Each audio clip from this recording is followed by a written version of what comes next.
Na'aseh v'nasliyah. We are picking up where we left off last time, actually opening up a new subject now. We've discussed all the behaviors, things that are allowed in the bathroom, in terms of halacha and in terms of cleanliness. Now we're opening a new chapter of Netilat Yadayim, the Netilat Yadayim of morning time, right? Which is going to be very interesting because it's more than meets the eye. It's not just washing hands, why we do it, how we do it, why 3 times, why not 4 times. All those things are going to be mentioned in the halakha. Excuse the accent. I had tacos tonight for dinner, as you all did. So we're going to be flipping the border once in a while, but it'll be okay. Welcome. This country's under attack right now.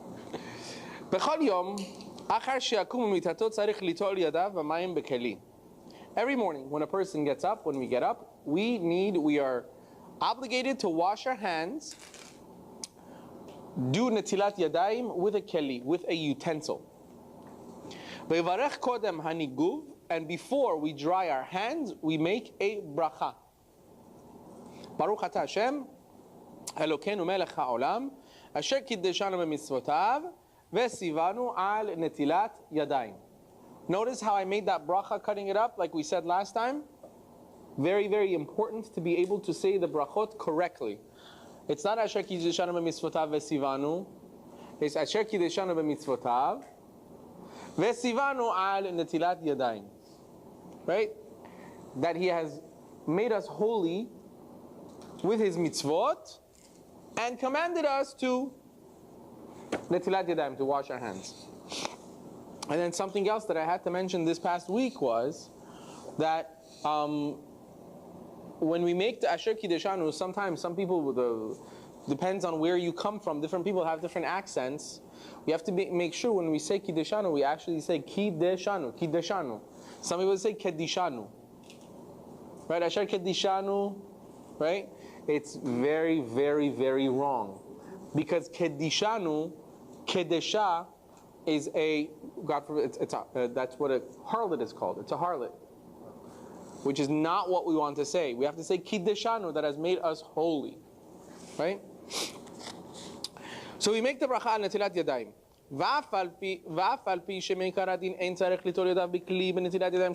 Even though that really, we don't really have to wash our hands in the morning. When we're washing Netilat Yadayim on the morning time, we don't need a utensil. We don't have to. Hold your horses. Don't go start washing your hands with soap in the mornings and be like, I don't need it. However, Maran Bet Yosef has written in the Shulchan Aruch, שטוב להקפיד בנטילת ידיים שחרית בכל הדברים שמעכבים בנטילת ידיים לסעודה. It is very good for us to be makpid, to be stringent when it comes to Netilat Yadayim in the morning time, to hold of all the halachot that pertain to the washing hands when we want to wash hands for bread. Washing hands for bread, you definitely need a utensil. That's a must, right?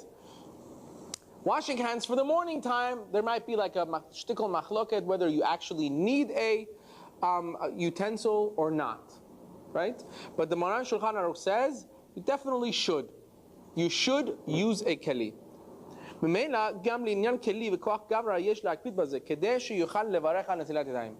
Especially since we need to make a bracha of al netilat yadayim, therefore we must use a keli. We must use a utensil. Why? Because if you don't use a keli, you don't use that utensil to wash your hands, you won't be able to make the bracha. Because then you're falling into a hefsek. And I'll explain what that hefsek is. Number one is, as we said very briefly, Netila is a name, Natla is a name of a utensil that was used. So when we say al netilat yadayim, we're actually saying the bracha on picking up a utensil and using it to wash hands. So if you're not, then if you're not using a utensil, then you can make that bracha because you're not actually doing the action that you're saying you're doing. Some say then, how about we say al, I don't know, right, rechitzat yadayim, or nikuv yadayim, or Well, those are issues. We don't make those brachas.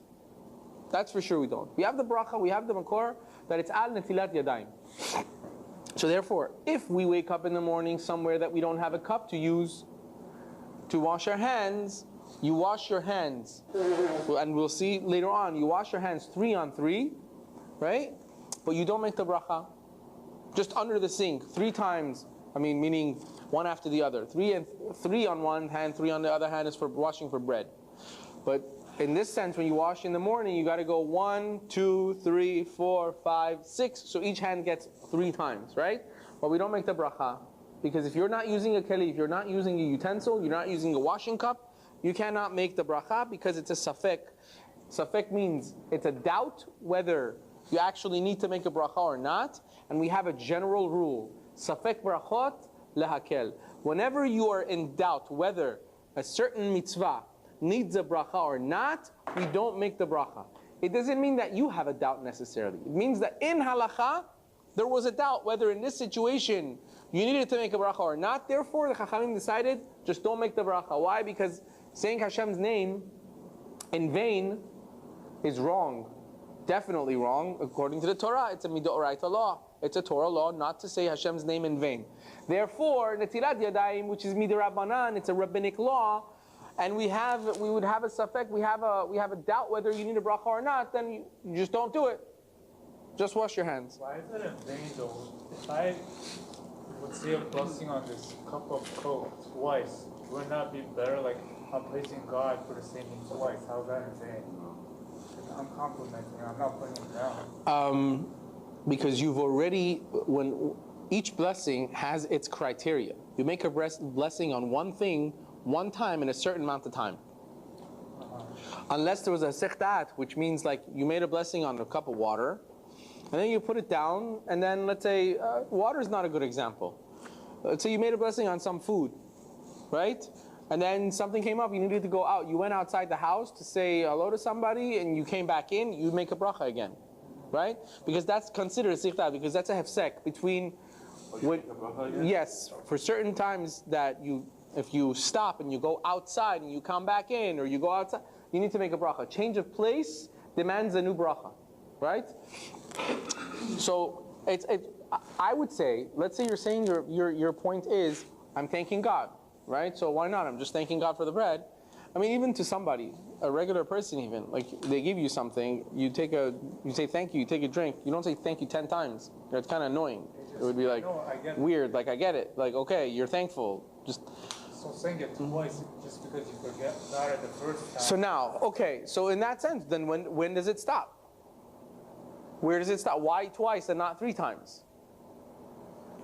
I guess at a certain point you will remember you saying thank you, as opposed to like people go to people's. Meaning, you're saying meaning you forgot? Yeah. So in a situation. my question is about. Oh, you're saying in a situation when a person forgot if they made the bracha or not. Still, because again, making brachot is a rabbinic law. So you're weighing it out here. I have a rabbinic responsibility to make a blessing on food, right? I have a Torah lav not to say God's name in vain, right? Now, since the rabbinic authorities made a law that I need to make a blessing on food, then making a blessing on food is not saying God's name in vain. However, saying it, if I've already said it, then it would be going over a Torah law. Then you might as well just not do it. Because Chachamim say it's better for a person, God forbid, it was better for a person to not have been born than to ever say Hashem's name in vain once. That's how bad it is. People don't realize the strictness of the severity of saying Hashem's name in vain. You can't just, I've seen people like swear in God's name. Yud Kei Vav Kei. I'm like, huh? Saying Hashem's name in vain, or any of the Torah laws, but this especially, that's why we're so strict when it comes to, like for instance, there are certain mitzvot that we have that are laws that pertain mainly to men. There's a machloket between the Ashkenazim and the Sephardic poskim, whether women are supposed to do this mitzvah as well or not. Let's say Sephardim hold that they're not obligated in the mitzvah. However, if they do this mitzvah, they get schar for it. They get rewarded for it. However, because they're not obligated for it, then they don't make a bracha. Because you only make a blessing if you're obligated to do something. Right? Let's take an example of Sefirat HaOmer. Right? According to Sephardic law, women are not obligated in Sefirat HaOmer. Meaning, making the blessing, they're not obligated. However, if they count every single day, they get a mitzvah of counting Sefirat HaOmer. Nothing wrong with it, because the actual mitzvah itself is not the bracha. The mitzvah is the counting. That's the mitzvah. Right? However, because men have a chiyuv, an obligation, we make a bracha on it. Women, because they're not obligated to, they don't make a bracha. Now, sometimes I come to explain this, and women, especially Sephardic women, Baruch Hashem, Sephardic women, they have such emunah, they have such connection, they love to do mitzvot. It's like they sometimes get offended, like, I don't understand, why? I'm not good enough? And I have to always explain, it's got nothing to do with that at all. It's just chas v'shalom. If you're actually not obligated and you make the bracha, not only have you not done a mitzvah, you've been over a Torah lav, a negative law of the Torah, which is very, very severe, saying God's name in vain. If you want to do the mitzvah, then do it. Us men, whenever there's a safek, also we don't make a bracha, when there's a doubt. So in this halakha particular doubt, there's a doubt whether women are obligated or not. So you don't make the bracha. It's very simple. We have it the same way. Whenever there's a doubt for us also whether we make a bracha or not, we don't make the bracha, like Netilat Yadayim. Anywhere there's a doubt, we don't make the bracha. Right? So it's got nothing to do with that. And we have to be careful with saying Hashem's name in vain. There's so many halachot that pertain to it. And don't think that Sephardim or the Maran Shulchan Aruch or Maran or Harav Ovadia was ever afraid of making blessings. Because, it might be. No. There's a lot of times that the Maran Rav Ovadia actually paskin that in certain situations that you might have thought that I should not make the bracha. He says, no, make the bracha. Right? But there's certain situations that you just can't, and you can't make the decision on your own. You have to either look it up in the halakha or ask a Rav. Because, I've seen it many, many times. That's why it's so important what we're doing, and it's so important to learn halachot clearly from inside to know what our responsibilities are. Can't just, like we're teaching halachot of Birkat HaGomel. We just started on Shabbats, we teach halachot of Birkat HaGomel. Why did I decide to start with Birkat HaGomel? Because I realized on Shabbat, every single Shabbat, there's at least 30 people that need to make Birkat HaGomel. So I figured, listen, it doesn't make sense. In a congregation for that many people to need to make Birkat HaGomel every single week, it just doesn't make. So maybe people just don't know, when do you make Gomel? When do you make this bracha? As soon as we started learning the halachot of Birkat HaGomel, it's like 2, 3, 4 people a week. Right? Literally, people came up to me and they go, oh, Rabbi, the glass jar fell and almost hit me in the foot. It was a nest, so I needed to make gomel. Like, you don't make a gomel for that. It was a nest, but you don't make a gomel for that. So you have to. Different. Again, it just shows the emunah of a person. Here's a person that feels like, I want to praise Hashem for the. You would rather have it the other way, where the guy says, oh, I got lucky. At least the person is acknowledging that Hashem made a nest for them. That's a big deal, right? But there's also the understanding of everything has its rules and regulations. We can't just pop out brachot right and left, You can't just look at a nice scenery and go, Shahakol nihya bidvaro. Everything is His creations. Yeah, but that's not the, that's for, anyway. Chaim.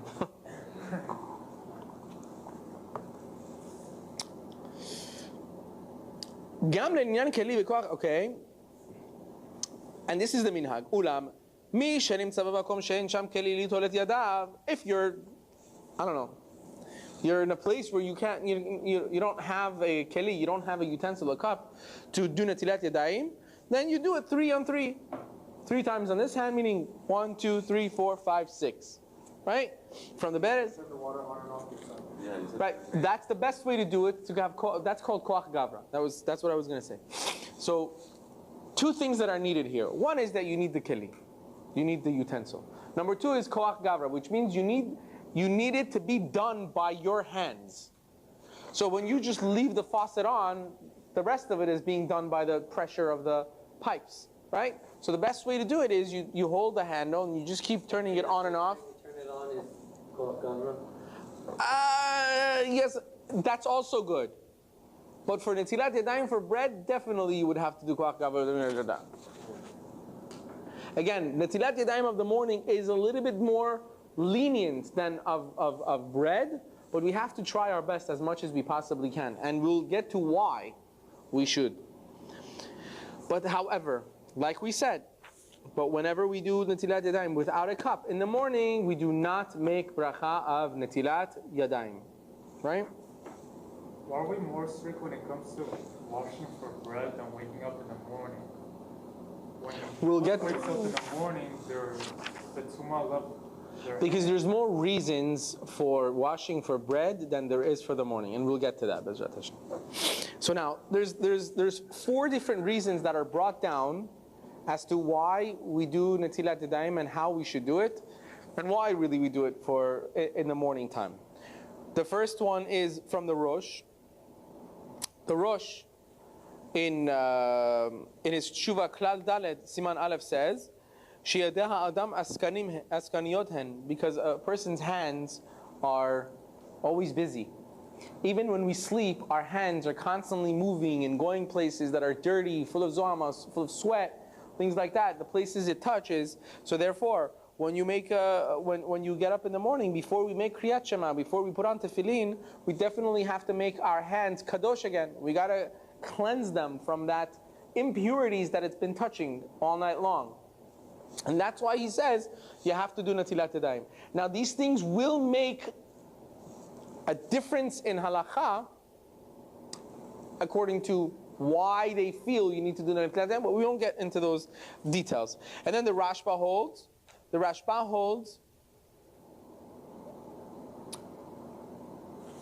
says, I have not found anywhere clearly that it says that we need to wash hands with Netilat Yadayim with a Netila cup. I haven't really clearly found anyone that says clearly that you have to do this. However, he says, he also holds that a person that's going to he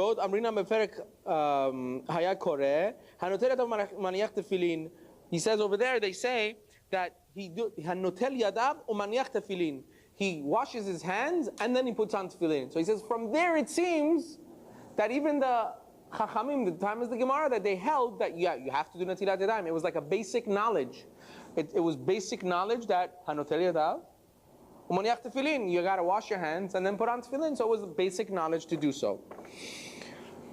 And therefore he says, therefore when we are praising Hashem and we want to make brachot in His name, therefore tiknu, Chachamim made this takana that we should make those brachot only after we've done Netilat Yadayim. That's what the Rashba says. Then the Zohar HaKadosh says, Mishum ruach ra'a shohe al hayadayim be'et she'ishan balayla.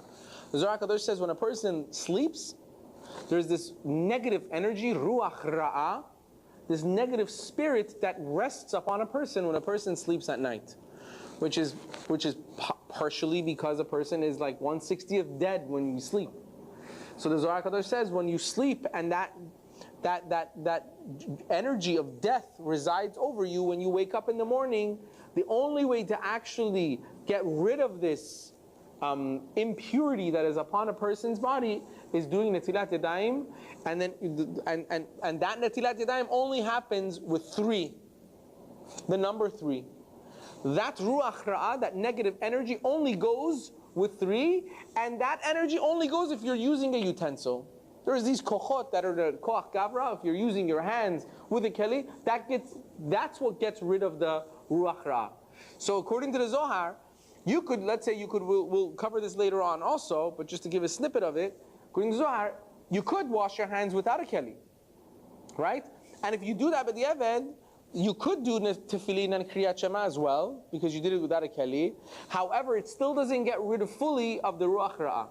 Zohar HaKadosh holds that ruach ra'ah only gets taken off if you're using your hands and a utensil. And we thought Netilat Yadayim is a simple subject, you know. The fourth Halachot Chaim, the Orchot Chaim says, Shechatav al pi Divra Gemara b'Shabbat. The Gemara in Shabbat Kuftet Amud Aleph says, so it's a little bit different than the Zohar.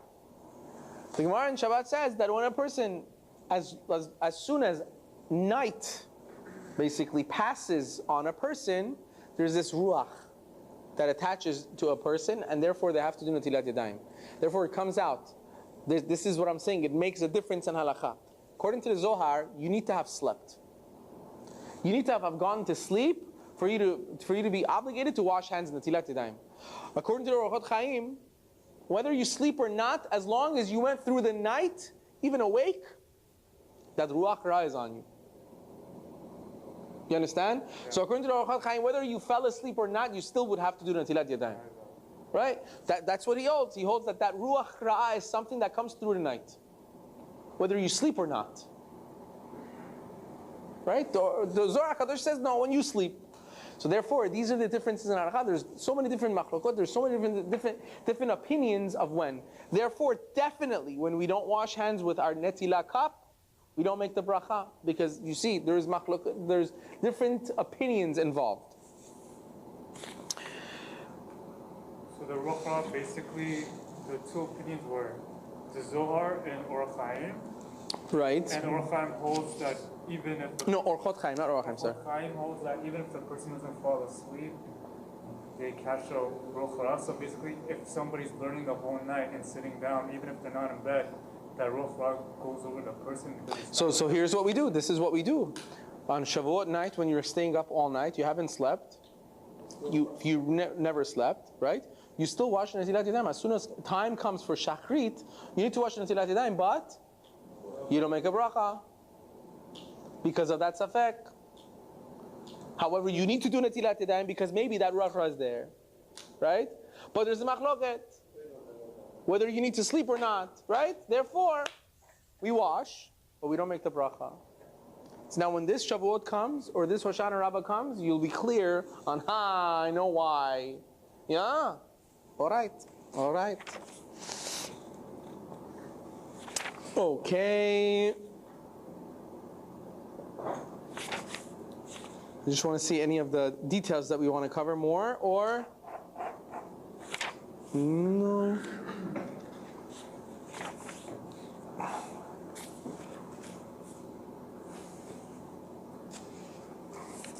Question.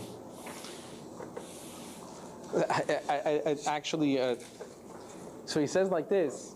Here's a way. Let's say you are somewhere that you're not going to be able to use a cup the next day to wash your hands in the Netilat Yadayim. You don't have a cup. She says one way. I'm not going to go through all the details. There's one way that you could do that you won't have to use a cup is wear gloves. If you sleep with gloves, then at least according to one of the opinions that we gave, which was the Rosh, at least according to the Rosh that holds that we do Netilat Yadayim because your hands are askaniyot, they're going to be all over the place, you're going to be touching your body and stuff like that. If you have gloves, according to him, you don't really need the Netilat Yadayim even. You can just wash your hands like this, right? So at least this way, you have someone to rely on, meaning somebody that knows the next day. You want to be a chassid, you know the next day you're not going to have a cup to wash your hands before you go to sleep, you wear yourself some nice gloves, you go to sleep, at least according to him, you won't need a cup altogether. According to the Rosh, there's no problem with ruach ra'ah. It's only touching your body. Yes. But it's a physical thing and that's a spiritual too. See how much you learn? Also, I thought you said the reason. That's what he holds. That's what the Rosh holds. The Rosh holds. This is why we wash. So it's a physical thing? That's what he. It's a physical thing, yet it becomes a spiritual thing too because it's tum'ah. The places that the hand goes and touches causes a spiritual tum'ah But it's not that kind of tum'ah that the Zohar HaKadosh, for instance, says that's a ruach ra'ah. It's from, he just holds no, it's a tum'ah from impurities, from the unclean places that a person touches. Yes? So according to the Rosh, do we make the blessing on Netilat if somebody wears gloves? No. According to the Rosh, if you wear gloves, you won't make the Netilat Yadayim. At all? That's what it would come out. But we do wash the hands. Yes. Yes. Because you don't have a cup. I'm saying it's only for that. Only in case It's you don't have a cup. right, and only in case you don't have a cup. At least you do it that way. So even if So there you don't was have a to wash glove, your hands. Huh? Don't have to wash your hands if you wear the gloves? No, you still would have to wash your hands, but you won't need a cup. Says at least you could rely on him. What does the cup have to do with the room?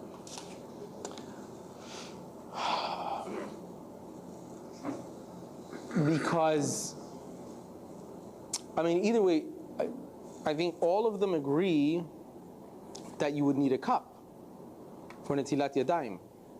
Just the reasons are different. The Rosh holds that your hands are going to be all over the place. It's not possible that it doesn't touch some place of your body. Therefore, Chachamim have the tikkun of making Netilat Yadayim, Beracha, Netilat Yadayim before davening. That's definitely with a cup, right? Because without a cup, you can't make the bracha anyway, right? So now, if you don't have a cup, then you could rely on the Rosh and say, I'll wear gloves. Yeah. I think the best idea would be to just find yourself a cup and leave it by your bed if you're, So a little bit about why we do 3 times. Yeah, shall we? Just a little about that. This is the Lashon of Shulchan Aruch, Maran Shulchan Aruch. Yidiktuk la'arot alehem mayim gimel pa'amim le'ha'avir ruach ra'a sheshara alehen. Person should be careful to put water on each hand 3 times in order to get rid of the ruach ra'ah, that negative energy, what would you call ruach ra'ah? Negative energy, negative spirit. And the Magen Avraham says that afilu shofech harbe b'sha'a achat. The Magen Avraham. Bad vibes. Bad vibes. We're going to go with bad vibes. For the newbies. We're going to have people literally humming in the morning, like, Please don't. People that are really afraid of unholy spirits will have literally buckets of water. Empty, what? So the Shulchan Aruch says, the Magen Avraham says, if a person takes a bucket of water and empties the whole thing out at once, not 3 times, 1 time, all of it together, it would not help. It could be 15 gallons at one time, it's not going to help. This evil spirit, this negative spirit does not leave unless you do it 3 times. 1 time on the right hand, you start with the right hand. 1 time on the right hand, it is small, and then on the left hand, and vice versa, over and over until you get 3 on each hand, which makes 6. So that's the basic gist of it. Why 3 we won't get into, but the number 3 is the magical number that magical, the spiritual number that gets rid of the ruach ra'ah. Gets rid of all those bad vibes people have. Imagine people actually having conversations about their day, I don't even know what that happened because I did Netilat Yadayim this morning. I got rid of all that energy. Can you hear that? I could hear it. If a person does not have a keli, does not have a utensil to wash their hands in the morning, and he puts his hands in snow. You have snow outside. You live maybe someplace. Some people live this place called New York. I hear it snows 10 months out of the year, right? No, I'm kidding. New Yorkers are going to get offended right now. But it snows enough, right? Let's say you wake up in the morning, you don't have a keli, you're out camping because you've lost your mind. You're camping in the middle of winter and there is snow outside. You come out of your tent and you want to do Netilat Yadayim and you put your hand inside the snow 3 times. 3 times you put your hands, I told you it's the tacos, 3 times in the snow, right? You do like this, you do like that. Some guy walks by you, he thinks you're crazy, you're punching the snow, right? There are those that say that this helps, even getting rid of the ruach ra'ah. And there are those that disagree and say, no, this type of netilah does not get rid of the ruach ra'ah, right? But this helps only for tefillah. The negative energy, you did not get rid of. However, can you do tefillah now? You can, especially since snow is rainwater, right? If he doesn't have water, and he doesn't have the possibility of melting this snow into a utensil, you should just stick his hands in the snow 3 times, but do not make the bracha. But it does help for tefillah. You're not going to be stuck, right? You're going to be able to put on tefillah and say Shema, but it doesn't get rid of the ruach ra'ah. So the outcome would be, afterwards, if you find the keli, you should definitely do Netilat Yadayim. However, once you find the keli and you do Netilat Yadayim, you no longer can make Netilat Yadayim, the bracha of Netilat Yadayim, because there's a safek. Maybe that Netilat Yadayim that you did in the snow helped. Maybe it didn't. You don't know. So you don't make Netilat Yadayim. And I think we're going to get to that later on. Okay, let's go to the follow-up of our Musar. We have 7 minutes. With her. I love Musar. Not Musa. Musar. Muthar. So we were talking about emunah, faith. Last week we discussed what it is to have faith, what it is to believe in HaKadosh Baruch Hu, and we're continuing that. And we talked about Yosef HaTzadik, and what a righteous person he was, and how much faith he really had, that because of his faith, because he asked the Sar HaMashkim, the head of the butler of Paro, he was added 2 years to his sentence.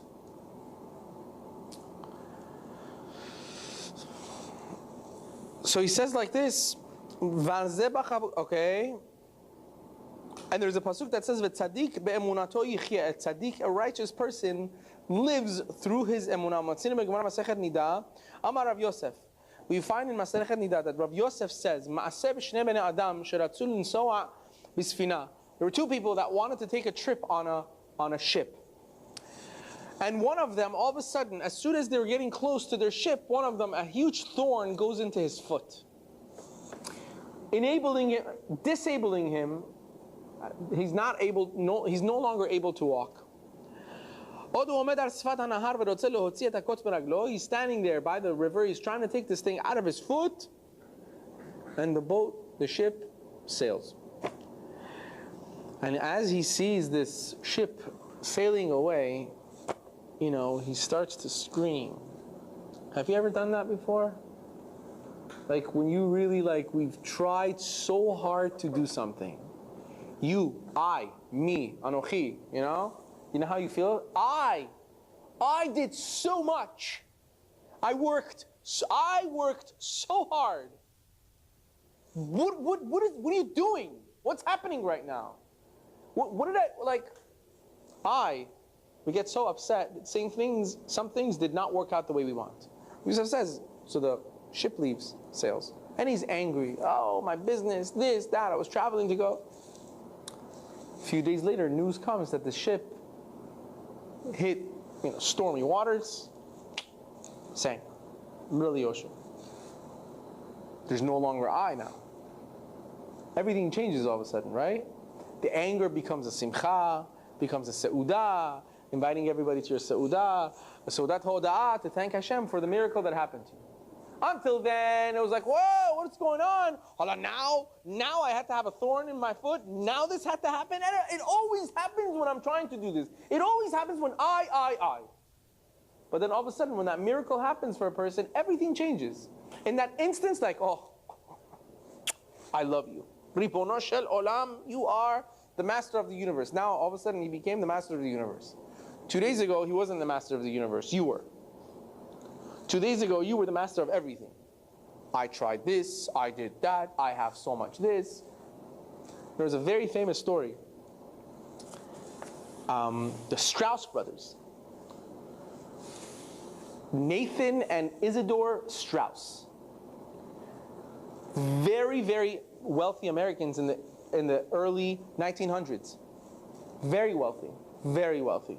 They were the starters. They were the owners of like Macy's and all these different big chain stores. It was the Strauss brothers. They were the owners. Very wealthy Jews.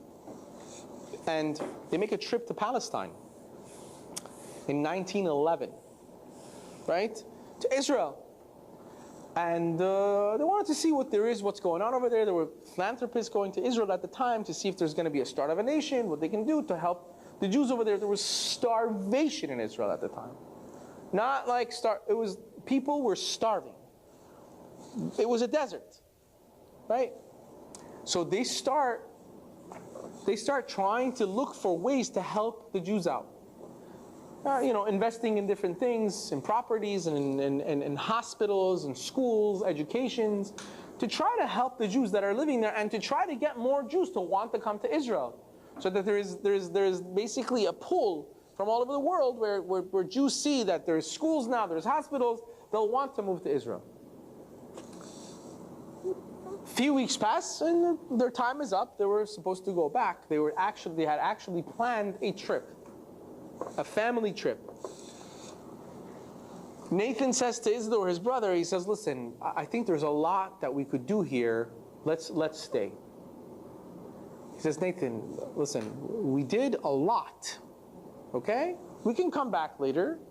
But right now we have a family trip planned with the entire family, your wife, my wife, Everybody's waiting on us. We can't just stand everybody up. We got to go. He says, honestly, I think we should stay. He says, I'm not staying. Nathan thinks about it. He says, well, I'd like to stay. He says, what are you, crazy? You're ruining everything. The entire family, we're supposed to, the ship is going to dock in so-and-so port. We're supposed to load it with our entire family. I mean, this is something that we've been planning for so long. He says, look, I think this is important. I think I can help people here. I want to help people. Isidore says, you know what? You want to stay? You stay. I'm going back. The family's going to be really angry. Do what you want. They actually get into a fight and Isidore leaves. Right? Their planned trip was on the Titanic. That's the ship that was going to be at the port to pick all of them up. It was a once in a lifetime opportunity. Once in a lifetime. It was the Titanic.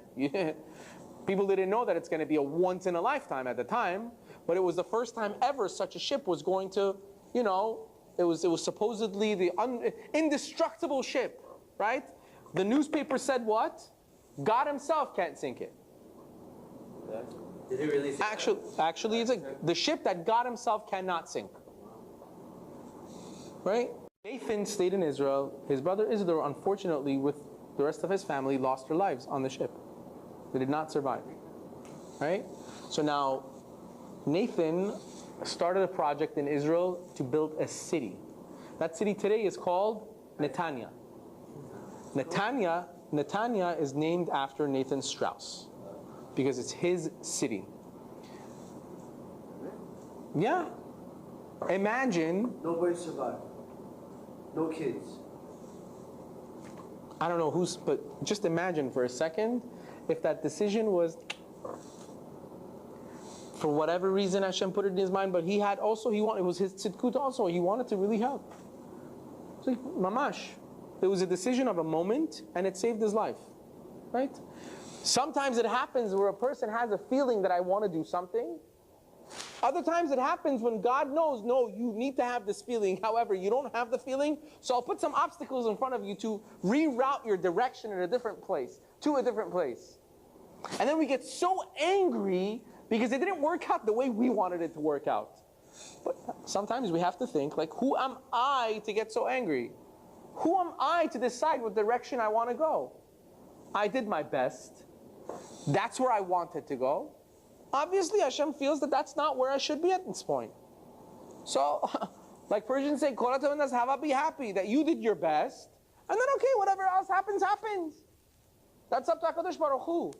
Especially when it comes to dating. Especially when it comes in dating. Dating and marriage. You know, you date somebody and it doesn't work out, you get so depressed, you get so upset. Yeah, you know, it's heartbreak. True, it's only natural for a certain amount of time. After that, it's just overboard. It happens all the time. It didn't work out. You should throw a party that it didn't work out. Because God forbid if it did work out, and then you would force it, forcibly making it work out, and then at the end, you would see a year later, 2 years later, that this is not it, and you might have a child by then. What are you going to do then? That's why, when you look at the picture like that, anything that happens, you could literally turn your head up and go, Baruch Hashem. You know, thank you. Thank you, Hashem, for whatever it is that you did. Much love. Instead of being so angry about things not working out in our way. May Hashem bless us all to be able to always make the right decisions, and bless us with the koach. Give us the bracha. To have the koach to be able to accept whatever it is. Besimcha uftuv levav. Amen. Ken yeh ratzon. Amen.